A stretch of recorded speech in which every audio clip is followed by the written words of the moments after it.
new report from American intelligence confirms something that's been rumored for a while.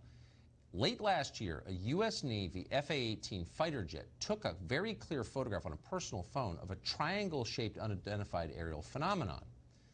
That vehicle, whatever it was, appeared to be operating with a propulsion system that generated no visible exhaust. Hard to see how that could happen. The sighting likely places the UFO near a U.S. nuclear-powered aircraft carrier. That shouldn't be surprising because a string of UFO sightings have involved nuclear reactors and warheads.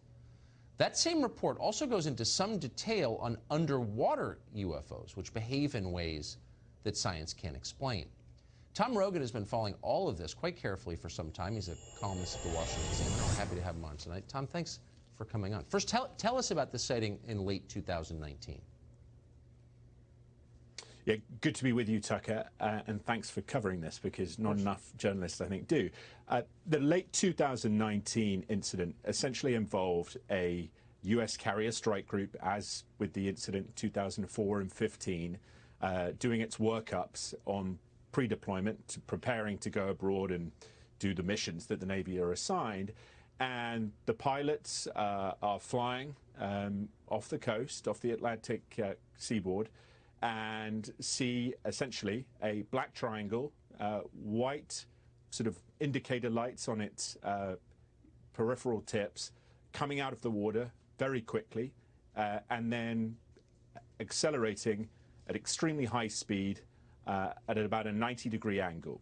And one of the pilots took a photo, very good photo, I'm told, by multiple sources on his iPhone. And myself and Tim McMillan, who really led the charge in this investigation, have sort of tied it down. So I think the real point of note on this is that this phenomenon, whatever it is, continues to occur.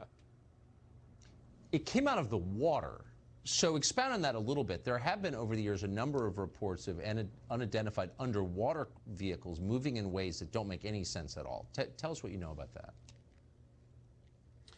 Yeah, and this is one of the reasons the Navy is very sensitive about this topic, is because it essentially doesn't want either China or Russia in particular to figure out whatever these vehicles are, because they appear to be intelligently controlled, figure out how they do what they do, because they move at hundreds of knots under the water, or at least they can, and they maneuver in ways that would essentially render a submarine or an aircraft carrier or any, quite frankly, military warship extremely vulnerable to attack. And the capabilities, because of what we understand in terms of friction under the water, right, that these things manifest, and then what they do in the air as well, you know, this is some special stuff, whatever it is.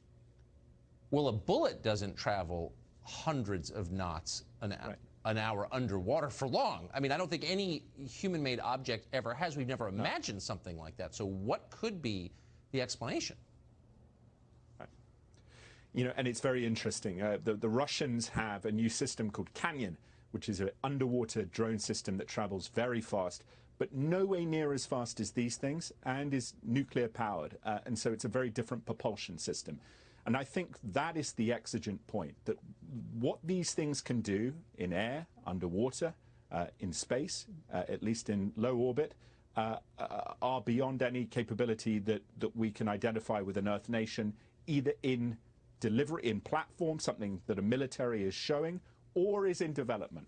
Right. Or has even been conceived of. I mean, let's be honest. This is really out of the realm. Tom, great to see you tonight. Thank you for that report. Right.